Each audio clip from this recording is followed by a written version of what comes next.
නිශ්චිත ගුණ ඇති විශ්මිත බලතුර.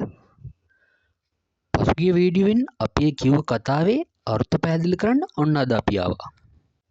මුලින්ම කියන්න ඕන ඵලය විතරක් නෙවෙයි පොත්තේත් ගුණ තියෙන සුවිශේෂී පළතුරක් තමයි මේ. ඔයාලා දැන් කල්පනා කරනවා ඇති ඒ මොනවාද කියලා. ඒ තමයි දෙළුම්. ඉතින් වැඩි කතා බහක් නැතුව අපි යමු මේ සම්පූර්ණ විස්තරය දැනගන්න.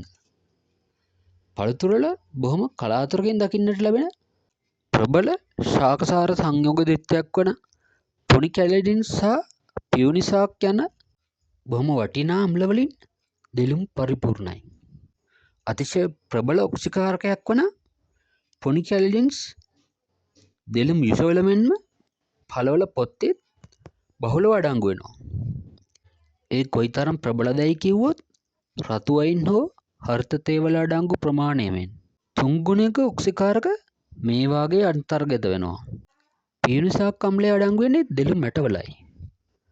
මේ අම්ලය ඉතා භයානක රෝගකාරකට එරෙහිව බොහෝ ප්‍රබලව ක්‍රියා කරනවා. ඒ ප්‍රබලත්වය කොයිතරම්දයි කියනවා නම් දෙළුම් ඇටවලින් ලබා ගන්නා තෙල් ඒ රෝගකාරකයේ සුව කිරීමට අවශ්‍ය ඖෂධ වර්ග නිෂ්පාදනය කිරීමට යොදා ගන්නවා. ඉතින් ඔබ බොහොම කුතුහලයෙන් කල්පනා කරනු ඇති දෙළුම් ඇටවලින් සුව වෙන ඒ රෝගයක් මොකක්ද කියලා. ඒ තමයි පිළිකා රෝගය. ඔව්, පිළිකා රෝගය සුව කිරීමට අත්‍යවශ්‍ය වැදගත් පළතුරක් තමයි මේ දෙළුම් කියන්නේ.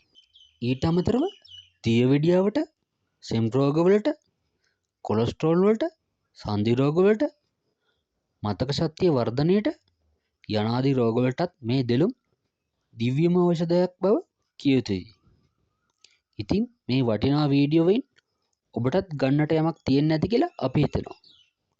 එහෙනම් අදට අපි ගිහින් එන්නම්. ඔබ සැමට සුබ දවසක්.